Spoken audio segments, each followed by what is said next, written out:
छत्रपती शिवाजी महाराजांचा अपमान हर्षवर्धन सपकाळांनी केला। टिपू सुलतानची बरोबरी छत्रपती शिवाजी महाराजांसोबत करणे खरं तर हर्षवर्धन सपकाळचा डोक्यात फरक पडलाय। त्यांना मेंटल हॉस्पिटलमध्ये ऍडमिट करण्याची गरज आहे। राजीव गांधी यांना काही संवेदना असतील, राहुल गांधींना काही संवेदना असतील तर राहुल गांधींनी तातडीनं हर्षवर्धन सपकाळांचा राजीनामा घेतला पाहिजे, त्याला पदावरून दूर केलं पाहिजे।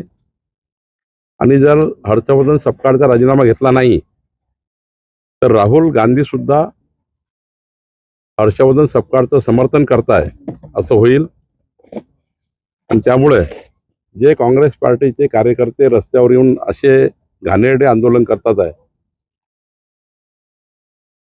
त्या आंदोलनकर्त्यांवरही कडक कारवाई झाली पाहिजे, त्यांनाही कडक पोलिसांनी कारवाई केली पाहिजे।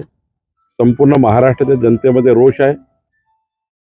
महाराष्ट्राची जनता ही काँग्रेस पार्टीवर विरोधात आक्रोशामध्ये आली आहे आणि हर्षवर्धन सपकाळांना लोक सोडणार नाही।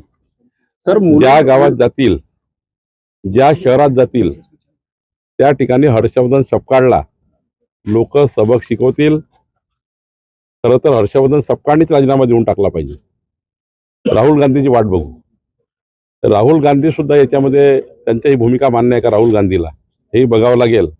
आणि म्हणून खरं तर अशा ज्या कृती करणारे लोक आहे हे मेंटल झालेले आहे, यांच्या डोक्यात फरक पडलेला आहे। यांना या ठिकाणी खऱ्या अर्थाने या महाराष्ट्रात राहण्याचा अधिकार नाही। छत्रपती शिवाजी महाराजांचा अपमान यापूर्वी कधी इतका मोठा कोणी केला नाही जेवढा अपमान म्हणजे मुघलांच्या काळानंतर हर्षवर्धन सपकाळ दुसरे निघाले की त्यांनी छत्रपती शिवाजी महाराजांचा अपमान केला आहे।